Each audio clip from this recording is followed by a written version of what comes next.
So, new guy, huh? New guy. Yeah, been here since July. I just I tried to give him a compliment the other day after the show. I said to your advisor, I've seen a lot of stock shows. I mean, when you're as old as I am, you can see a lot of a bunch of stuff. That's as good, organized, congenial, friendly, moving, smooth stock show as I've ever seen. And like the way we take compliments, he said, well, yeah, okay. Right? Yes, It was great, man. Yeah, these kids stepped up and they stepped into the ring, and I think they're the ones that helped make it go so smooth. Somebody was standing at the gate. They were hollering out names, getting them lined up before we went in. And I don't know if we waited more than 2 or 3 minutes on a class with somebody that was just farther out on some of the cattle or something. So I think it was these guys behind us that stepped up to the plate and helped out in the show ring, kept those animals moving. And then even that gate person is an important one. And it's usually a thankless job. And we've had several compliments from the audience members there, so community members that said that they really enjoyed seeing these guys step up to the plate and help out there in the ring and help behind the scenes. You know, in pursuing a degree back there somewhere, I was meeting with a counselor because I was having a great deal of difficulty with the subject matter and the degree was in management. And he said, Mr. Buckland, if you don't learn anything, learn this: managers manage. And that's what I saw you doing. You kept the show, but when somebody has a problem, they bring it to that guy or that gal, as the case may be. What the manager can't do is do the same thing because there's nobody to take it to. So you quietly sat there throughout the day. When they brought you oh my gosh, you turned it into, okay, here's what we need to do. And yes, I agree. They did a great. As a matter of fact, I told her yesterday, your reporter, I think I owe you an apology because I got there the same time you did, speaking to Olivia, which was about 8:30 in the morning, and all day long I was going to interview you, Olivia, but you were never stopped. And that's what happened with these people throughout the day. They were on it. Yeah, they were busy going back and forth, and they all had their own animals to take care of as well. So we tried to space out their time in the show ring to where they had plenty of time to either get back or they were already finished with their animals to bring them in. So I thought they did excellent with their time management. And, of course, there's always a support system back behind the scenes that you don't see very often. And so all those parents and all the fitters or whoever it was just helping maybe brush or get the blow dryer out and help them out, they really stepped up to the plate so that these kids could step in and try out those leadership skills there in the show ring.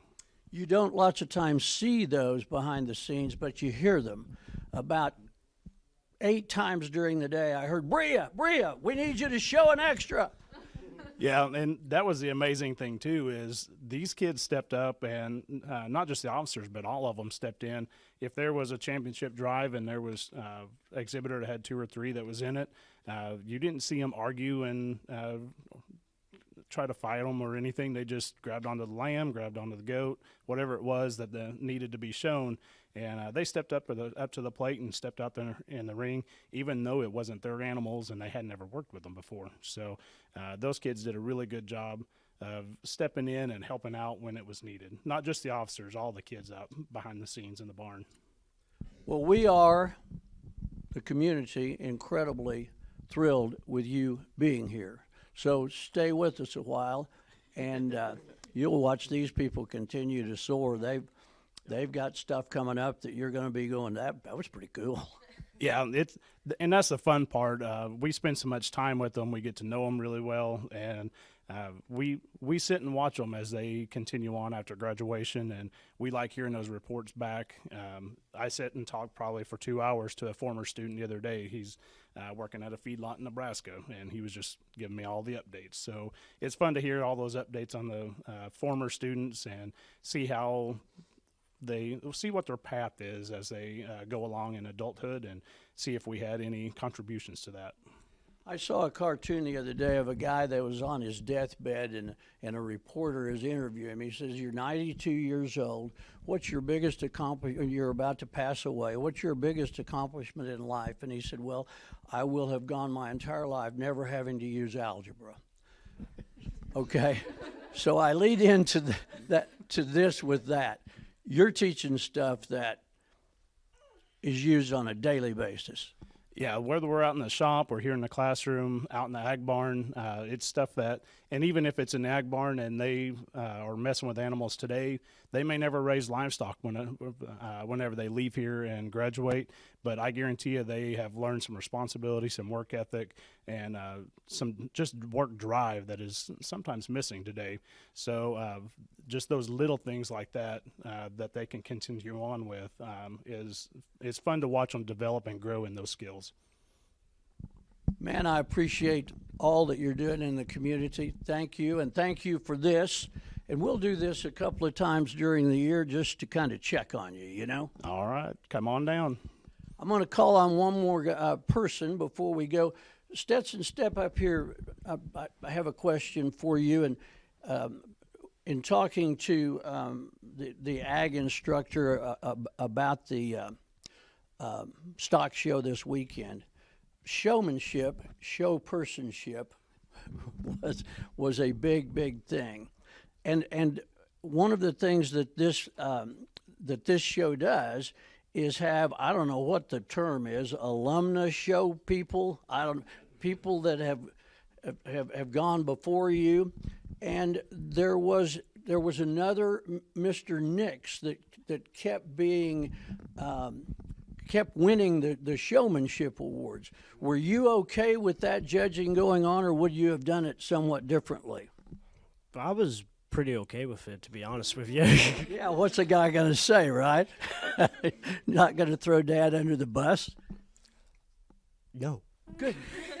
Good thinking, man. Keep that through the rest of your studies, okay? I will. And Stetson, seriously, congratulations on your showmanship and your continued building and showmanship abilities. You know, I was talking to Mr. Nix about one of the things about live streaming the show is, a grandma or grandpa or somebody that's moved to Houston or wherever can watch the show live, but now it's in the archives. You can go back and watch how you did, just like the athletes go back and watch themselves on tape to see how they did in competition. I know you guys do showmanship using mirrors and trying to keep your eye contact and develop everything you do, but you can also see how you do on these archive shows that we do. So take all the help you can get, right? Thank you incredibly for joining us today from the officers and the advisors of the Waynoka FFA. Thank you.